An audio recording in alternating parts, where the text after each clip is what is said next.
Hey, welcome back, knife nerds and everyday carry people. It's the Big Canucker here, and we're going to have ourselves a look at a little bit of a show and tell here on a product that I got for my birthday. And I got to say thank you so much to my wonderful children for picking this up for me after I explained to them what I wanted for my birthday. And oh no, actually, this actually came from my wife, not my children.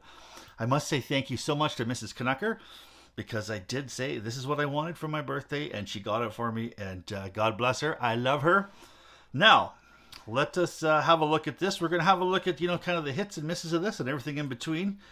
It's a little more of a show and tell than an actual knife review, but I have used this, and so far I absolutely love it. If you have a look in some of the earlier videos that I've did, my beginning sharpening kit is the ceramic Spyderco bench stones. Now they come in a multiple of sizes and shapes and stuff like that. I've got the ones that are about 2 inches wide by 8 inches long, and they have been fantastic. I've got the three. There's a medium, there is a fine, and then there's an extra fine, or an ultra fine, I do believe what it's called. And you can also get a really 3-inch by 8-inch ultra fine stone, and that seems to be a lot of people's finishing stone, especially quite some time ago when I got into knives and sharpening and stuff like that. There was a lot of videos going around by a fellow by the name of J Davis 88. There's another guy named not Rodney Johnson. Oh, I can't remember his name off the top of my head, but he has a wonderful five-part sharpening series using Spyderco stones, and he ends up with a mirror polished hair whittling edge, and he is an awesome dude, and I wish I could remember his name off the top of my head. Randy Johnson, that's it. Yes, Randy Johnson. He's been absent the last year or so, kind of on and off. I sure hope that guy comes back because he does a fantastic job. Now, let's kind of go over this because they are really quite an interesting little set. Now, you're going to end up getting with 4 pieces in this. You're going to have a 5-inch long. They're all 5 inches long, but you've got a round file. And this is equal to, I do believe, the fine grade. Now, basically what Spyderco does is they press this themselves using a ceramic material, and it's extremely hard. It's not as hard as diamond or CBN, but it's right up there. So if you've got some really crazy high-end steels, some M390, some S90V, Maximum even, this will cut it, and it will sharpen your serrations especially, and I use it in a multitude of different ways. Now, this is not only good in the knife world, it's also good if you're a gunsmith or you have got a woodworker with some really small tools. It does a fantastic job in a lot of different ways. Now, you have got your round 5-inch file, you've got a triangular file, you've got a square file, and you've got a heart-shaped file here with a little bit of a groove in it. Now, that groove can be used to sharpen, fish hooks and stuff like that. Now, where I have used these files, especially for myself, is they're fantastic for sharpening the Spyderco serrations because they fit in there so perfectly. You've got this round file which will fit in all the large serrations. You've got this triangular file. We'll get into some of the small things if you want, the small serrations, but also this one here is fantastic for doing these small serrations because it will fit just inside there, and it will sharpen this bottom edge here, as well as sharpen the tips of your serrations too as well. Now, where I also really use these a lot is sometimes, especially when the knife comes out of the Taiwan plant, it seems like this center hole here is not chamfered as much as it should be. See, this one here is out of Seki City, Japan. Now, this one here is actually chamfered. It's not chamfered as well as, say, the Spyderco Southern flipper there. That's wonderful. That blade is it's stone. I can't remember how you call it. Stone washed, so it chamfers all the edges itself. But when you've got stuff coming out of the Taiwan plant, and Spyderco especially, this Spyderco hole is extremely sharp. And I use this to actually kind of get in there and just chamfer those edges.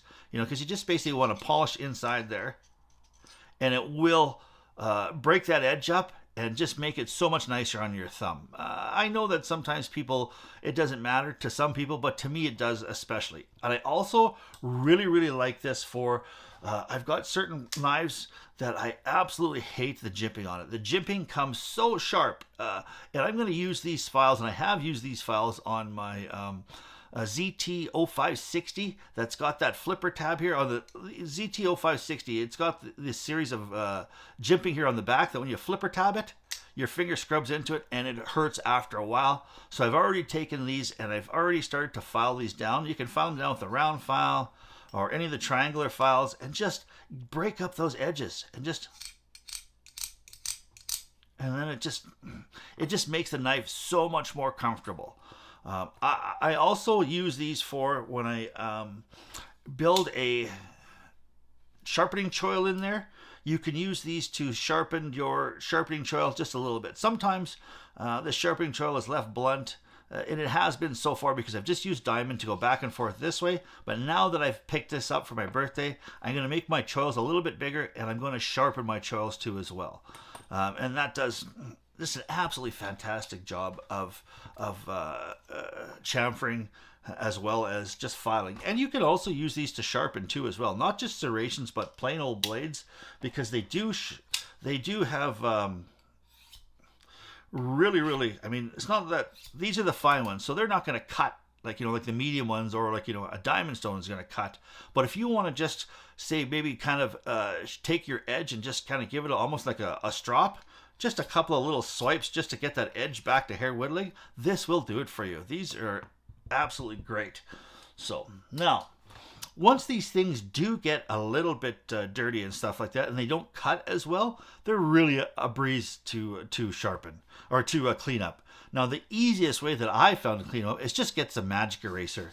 And you can see that this magic eraser here is dry, and it does still clean it up, no problem. But you get a little bit of, moisture on the magic eraser, and this magic eraser here is pretty much had the biscuit, but you can, there, just like that. A little bit of water, and it cleans these up extremely well. Magic erasers, no problems. This is also really good for any sort of, if you've got a little bit of oxidization on your blade, this will also help with that. If you've got some barkeeper's friend, or you guys have got a ceramic stovetop, these ceramic bright cleaning paste, as well as, this is the Norwex version. I ran it a barkeeper's friend, but it's just basically a little bit of a powder. You put some powder on there with water. You either use your fingers or a cloth, and it does tidy it up. No problem. Bob's your uncle.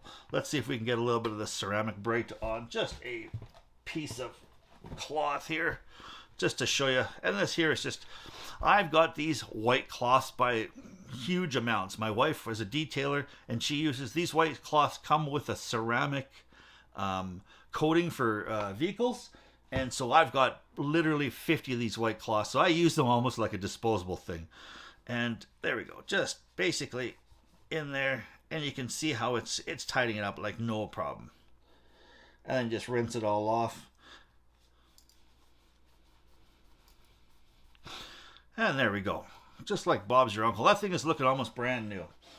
I think that these are fantastic. They come in this nice leather pouch here, and I mean, they're not super expensive. I think the MSRP on them through Spyderco is $76, but you can get these here in Canada. I think in Canada they were right around $55 or $60. So US price, I'm going to say they're probably the high 40s or so.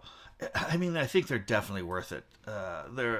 If you're a knife guy, if you're a gun guy, if you're a woodworking guy, these Spyderco files, man, oh man, I think they are a must-have if you're a sharpener, and especially if you've got lots of serrated blades. This is the way to go. They're so handy in the knife world, and I'm going to be using these, I'm going to say probably weekly, because I love messing around with my knives and customizing them and making them comfortable, and I definitely would put these inside your shelf. So, don't forget to subscribe, as well as give me the thumbs up if you like what you saw here. I appreciate it so much, guys. Help me spread my voice. Now, I've got once we hit 1,000 subscribers, we're going to be doing a little bit of a giveaway. I don't want to kind of jinx it too much because I've got one of my fantastic subscribers out of the States sending me something for you guys. And believe me, he's going to be getting lots of props for that. All right. Thanks so much, you guys. Please, please stay safe out there. Keep your stick on the ice, the shiny side up. This is the Big Canucker saying adios.